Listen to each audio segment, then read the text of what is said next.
오늘도 우리 사는 이야기 찾아주셔서 감사합니다. 사연자분이 보내주신 이야기 시작해볼게요. 제가 참 못난 인생을 살았더라고요. 그런 삶을 살고 있었다는 걸 인지하지도 못할 만큼 멍청하지 않았던 것 같은데 언제 이렇게 멍청해져 버린 건지 한심스러울 따름입니다. 그래도 젊었을 땐 집안 형편이 좋아 대학교까지 졸업해서 나름 똑똑하단 소리 들으며 그렇게 살아왔던 저였는데 결혼하고 나서부터 점점 멍청해졌나 봅니다. 제가 대학교를 졸업하고 얼마 지나지 않아 저희 집이 휘청거리기 시작했죠. 떵떵거리며 잘 살고 있던 한 집안이 보증 잘못 써서 빚도 않고 무너지는 건 한순간이었습니다. 정말 한순간에 모든 게 망가져버렸죠. 어머니는 불이 나게 그나마 돈 한 푼이라도 남아있을 때 저를 시집 보내놓으려고 중매를 통해 앞뒤 따지지도 않고 급하게 결혼을 준비해버리셨습니다. 애틋한 감정 하나 없이 번갯불에 콩 볶아먹듯 저의 의견 따윈 무시된 채 후다닥 결혼이 치러졌고 저는 친정에서 쫓겨나듯 떠밀려 시댁의 신혼살림을 차렸습니다. 돌아갈 친정도 없어지고 없는 살림 쥐어짜던 혼수 장만해준 게 마음에 안 드는 시어머니. 그저 잘 사는 집안 장녀인 줄 알았더만 아주 그지나 다름없다고 타박만 늘어놓으셨죠. 숨어 눈물을 흘리는 날도 많았습니다. 남편이라고는 정 하나 안 든 사람이 제 편을 들어줄 일은 없고 그저 방관할 뿐이고 뭐라 한마디라도 덧붙이면 고작 짜장면 한 그릇에 팔려온 주제에 가방끈 길다고 유세 떤다고 비아냥거리기 바쁘셨었어요. 상근들을 중식당에서 했었는데 그때 친정에서 밥 한 끼 사주고 저를 본인한테 떠넘기셨다고 생각하시는지 항상 무슨 일이든 꼭 짜장면 이야기를 빼놓지 않고 들먹이시며 저에게 상처를 주시더군요. 악에 받쳐 소리도 질러보고 울어도 보고 욕하며 대들어도 보고 조곤조곤 따져봐도 언제나 끝은 제 탓이고 저만 미친년이 될 뿐 달라지는 건 없었습니다. 그냥 그렇게 무뎌졌던 것 같아요. 그래 내 탓이다. 내가 미친 땡이다. 그렇게 지냈어요. 그럴 수밖에 없었다고 표현하는 게 더 맞을 수도 있겠네요. 그러지 않으면 도저히 살 수 없었으니까요. 아무것도 모른다, 안 들린다. 네네, 그렇게 살다가 임신을 하게 됐고 왜 살아야 하는지 이유조차 없던 저에게 살아갈 이유가 생겨버렸죠. 그러던 중 임신 중에 남편이 바람이 난 듯 했습니다. 잦은 외박, 늦은 퇴근, 밖에서 있는 일은 절대 이야기해주지 않고 그저 집에서 노는 사람한테 말해봐야 이해 못한다며 그저 밥이나 차리라는 도돌이표 생활. 임신 중에도 많이 싸웠습니다. 그때마다 하는 말이라곤 제가 너무 예민하다고 숨이 막혀 살 수가 없다더군요. 답답하다고 왜 이렇게 사람은 융통성이 없냐며 집에 틀어박혀서 고작 그런 상상밖에 할 수 없냐면서요. 처음엔 바득바득 이유를 대며 따져 묻고 증거를 찾으려 애쓰고 화를 내며 싸웠습니다. 하지만 어느새 점점 저도 모르게 내가 정말 지금 임신해서 예민한 건가? 그래 그럴 수도 있는데 너무 이상한 상상만 하는 건가? 하면서 제 자신을 갉아먹기 시작했어요. 아들을 낳고 입 꾹 닫고 살다가 시어머니도 돌아가시고 금전적으로 온전히 남편이 벌어오는 돈으로 생활하면서부터 교육비며 아이 크는데 점점 돈이 필요해질수록 저는 그와 반대로 작아져 갔습니다. 그저 삶의 목표라고는 아들만이라도 잘 키우고 싶은 마음뿐이었어요. 어느새 저는 제 자존감이 바닥을 찍고 내 마음대로 결정 하나 제대로 못하는 바보가 되어 있었지만 아들만 보며 그냥 아무 생각 없이 그러려니 하며 살았습니다. 그렇게 평생을 살았습니다. 남편이 늦으면 늦는가 보다 하고 이거 사라 하면 그거 사고 사지 마라 하면 사지 않고 옷깃에 화장품이 묻어도 지나가다 묻었나 보다 하며 그런가 보다 하며 살았습니다. 예민하게 굴어봤자 저만 피곤해지고 따져 물어봤자 싸움만 날 테니 그저 흘러가는 대로 그냥 그렇게 냅두며 지냈을 뿐입니다. 가끔씩 아들이 잡아주는 손, 묵묵히 내 옆에 앉아있는 아들, 아빠를 닮지 않아 어찌나 다정한지 속으로 다행이라 생각한 적도 참 많았죠. 제 인생의 창피함은 시집올 때 그때가 끝인 줄 알았습니다. 그러다가 잘 키운 아들이 장가를 가겠다며 고운 아가씨를 데리고 왔어요. 어찌나 곱고 예쁜지 생글생글 웃는 얼굴에 어둠 하나 안 보이는 게 너무 마음에 들었습니다. 역시나 집안이 좋은 아가씨더군요. 사돈댁이 아주 여유로우신 분들이라 혼수 예단 이것저것 말씀하시는데 남편이 거기서 또 짜장면 얘기를 꺼내며 한참을 웃더군요. 어차피 말해봐야 해온 게 없어서 모른다고, 알아서 해주시라고, 감사하게 받을 줄이라도 알면 다행인 거라고 하면서요. 맞는 말이죠. 해본 적도 해온 것도 없으니, 사실 잘 모르고 뭘 어떻게 해야 되는 건지 아는 것도 없으니 다른 세상 이야기 같았던 건 맞으니까요. 그렇게 아들네가 알아서 준비를 잘 하는 것 같았습니다. 제가 뭐 간섭할 필요도 없고 아는 것도 없고 아내 말 잘 따르고 잘 따르면 손해보는 것 없을 거라고 한마디씩 해줄 뿐이었죠. 참으로 이상한 날이었습니다. 너무나 평온한 늦은 오후 혼자 집에서 점심을 먹고 TV를 보고 앉아있는데 벨이 무섭게 울리기 시작했어요. 놀라서 현관으로 달려가 문을 열었더니 씩씩거리며 서 있는 아들과 고운 얼굴은 어디 가고 얼굴이 시뻘겋게 익어서 인상을 팍 쓰고 서 있는 며느리 둘이 서 있는 거예요. 둘이 싸운 줄 알았습니다.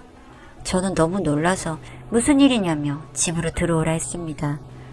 둘이 집안을 뱅뱅 돌며 흥분을 가라앉히지도 못하고 한참을 똥 마려운 강아지처럼 돌더니 며느리가 제 손을 잡고 갑자기 복수하자 하더군요. 뭔 복수냐고 무슨 소리인지 말을 하라는 저에게 아들은 씩씩거리며 주방으로 가서 물을 벌컥벌컥 마시며 아무 말하지 않고 그나마 조금 진정이 된 며느리가 저에게 말을 해주었습니다. 가구를 보러 가는 길이었다고 합니다. 몇 군데 둘러보다 밥을 먹으러 식당에 들어갔는데 남편이 젊은 여자랑 초등학생 돼 보이는 여자아이랑 밥을 먹고 있더랍니다. 너무 놀라서 밖에 나와 차 안에서 둘이 고민을 하며 지켜봤다고 하네요. 그냥 가야 할지 누군지 쫓아가 볼지. 아들이 궁금했는지 남편 뒤를 쫓아가 봤고 그 광경이 너무 어이가 없다고 하면서 제 손을 한번 잡아주고는 계속 이야기를 이어갔습니다. 남편이 운영하는 인쇄소 그곳 직원들은 이미 남편이 세장가 들어서 젊은 마누라에 어린 딸이 있는 줄 안다고 하더군요. 그 근처에 집 하나 얻어두고 거기서 살고 계시는 것 같다고. 집에 자주 안 오시는 것 같은데 눈치 못 채셨냐고 묻는데 얼마나 제가 멍청하면 이 이야기를 이제 와서야 이 아이들에게 듣게 되는 건지, 평생 어떻게 살아왔길래 내가 이렇게까지 멍청했나 후회스럽고 창피하고 한심스러워지더군요. 바람피고 아이가 있고 그런 건 놀랍지도 않고 마음에 생채기 하나 내지 않았습니다. 다만 얼마나 미련하면, 얼마나 멍청하게 살았으면 지금까지 이러고 몰랐을까. 제 자신이 밉고 또 미워졌습니다. 멍하게 이야기를 듣다가 아들의 얼굴을 보자 눈물이 흘렀습니다. 엄마가 너무 부족하고 창피한 존재라서 미안해서 이제 결혼하는 아들에게 보탬은 못 되더라도 피해는 끼치지 말자 다짐했는데 이게 무슨 꼴인지 또 미안하고 미안한 마음에 며느리의 손을 잡고 용서를 구했습니다. 절대 아들의 죄가 아니니 나쁘게 보지 말아달라고. 내가 부족해서 내가 못나서 이렇게 된 거라고. 다 내 탓이라고. 미안하고 또 미안하다고. 미안하다 말하는 저를 보던 며느리는 얼굴이 시뻘겋게 달아오르더니 제가 답답하다며 엉엉 울면서 가슴을 치더군요. 아들 녀석은 저에게 그러더군요. 그동안 그 아버지란 사람은 어떻게 와이프의 자존감을 이렇게까지 무너뜨릴 수가 있냐며. 아무리 구시대적 사상, 가부장적인 시대분이라곤 하지만 이건 아니라고. 자긴 절대 참을 수 없다고. 어머니의 잘못이 절대 아니라고 이런 말 마시라며 이렇게 다 큰 아들이 든든하게 버텨주고 있는데 걱정 마시라고 믿어보시라는 이상한 말을 하더군요. 그렇게 말하는 내내 며느리는 많이 격양되었는지 몸까지 바르르 떨며 흥분한 상태였습니다. 그렇게 며칠이 흐르는 동안 늦은 밤 한두 번 집에 들른 남편. 별 다른 일 없이 평소와 똑같았습니다. 하지만 어느새 이 집이 제 명의가 되어 있었습니다. 무슨 핑계를 댔는지 집 명의를 아들 걸로 바꾼다고 하면서 서류를 받아다가 제 걸로 변경을 했다더군요. 그러면서 저에게 진지하게 아들이 이혼을 할 생각은 없는지 물었습니다. 결혼을 앞두고 있는데 무슨 말이 있냐며 화를 내는 저에게 며느리까지 합세하여 저를 설득시키려 하는 듯 말을 꺼내려 하더군요. 무슨 창피한 일이냐고 아이들 앞길에 응원은 못해줄 망정 결혼 앞둔 애들 앞에서 이혼이라니 무슨 소리를 하는 거냐고. 철없는 소리 할 거면 돌아가라 화를 내니 입을 꾹 닫고는 뚱한 표정으로 자리에서 일어서더군요. 아이들이 돌아가고 한참을 혼자 앉아 많은 생각을 했습니다. 그 정도로 내가 한심해 보이나? 그렇게 안쓰럽고 불쌍해 보이는 건가? 답답하게 행동하는 건가 싶으면서도 행여 아들내미 흠이 될까 쉽게 결정 내리지도 못하겠고, 또 도와준다고 지들 나름대로 애쓰는데 칭찬 한 번 못해준 게 미안하고 혼자 또 한 번 제 능력 부족에 답답함을 느꼈습니다. 다음날 아무 일 없다는 듯이 며느리가 전화를 해서는 저녁에 맛있는 걸 먹자며 데리러 오겠다고 연락이 왔습니다. 어찌나 구김스러없이 밝고 상냥한지 괜히 쭈뼛거린 제가 속 좁아 보일 지경이었습니다. 오늘은 사과를 해야지 싶어 마음을 먹고 약속 장소에 도착을 하니 사돈네 애가 자리에 앉아 계셨습니다. 당황하는 건 저뿐인 듯 하였습니다. 모두 다 알고 계시는 듯 태연하게 인사를 하셨죠. 박간사돈께서 사과를 하시며 철없는 딸이라 이해해달라고 너무 흉보지 말아달라 하시더군요. 아이가 버릇이 없는 건 아니라고 하시면서요. 상견례 자리에서 남편이 혼자 자기 잘난 맛에 중견기업 거래처가 있고 모든 사보며 인쇄물까지 전부 자기네 인쇄소에서 다 맡아서 하고 있다며 자랑하며 떠들었는데 그 사장님이 바깥 사돈인 걸 미처 알지 못했던 모양입니다.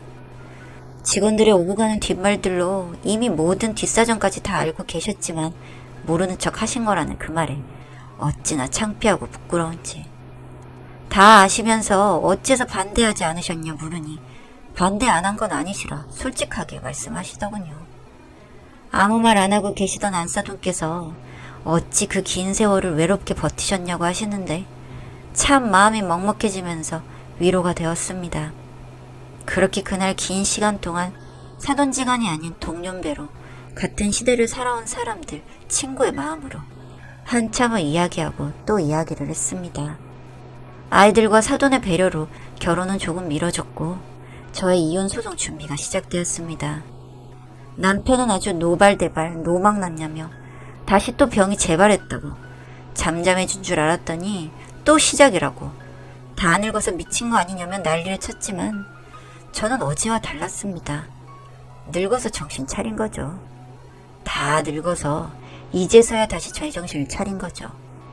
아들이 준비해준 증거들과 거래처 사람들의 증언을 토대로 소송을 했고 이 평생 멍청이로 살았던 삶을 보상받을 만큼의 금액은 아니지만 위자료 청구도 적지 않게 받아들여졌습니다.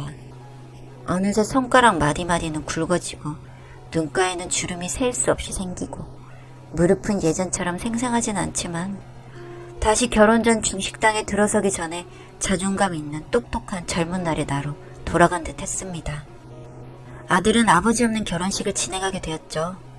본인도 참석해야 한다며 난리치는 통에 한바탕 난리가 나긴 했지만 아들은 절대 모시고 싶지 않다는 뜻을 굽히지 않아 저 혼자 자리를 지켰습니다. 제가 뒤늦게서야 복이 터졌는지 안사돈께서도 많이 도와주십니다. 어찌나 친구처럼 연락도 자주 하시고 여기저기 구경시켜주시고 맛있는 거 사주시고 며느리가 엄마를 참 많이 닮았다는 게 느껴집니다. 명절 때는 물론이고 별일 없을 때도 자주 찾아와 함께 시간을 보내곤 합니다. 마치 그동안의 삶을 보상받기라도 하듯 요즘 삶이 이렇게 즐거워도 되나 싶을 정도입니다. 안사돈 말로는 며느리가 바깥사돈을 괴롭히고 있다고 하면서 비장한 표정을 짓는 게 아니겠습니까? 인쇄소 거래처 바꾸라며 요즘 시도 때도 없이 전화를 하는 통에 새로 들어가는 인쇄물들은 전부 다른 곳에 하나 둘 맡기고 있다고 하면서요. 그 말을 듣는데 통쾌하면서도 또 한편으로는 아직 어린 그 집 아이가 생각이 나면서 걱정도 됩니다. 아직 저는 미련한가 봅니다.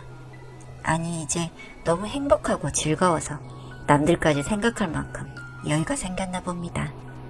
다 늙어서 찾아온 이 행복이 마냥 늦었다고만 생각하지 않고 마음껏 즐거보려 합니다.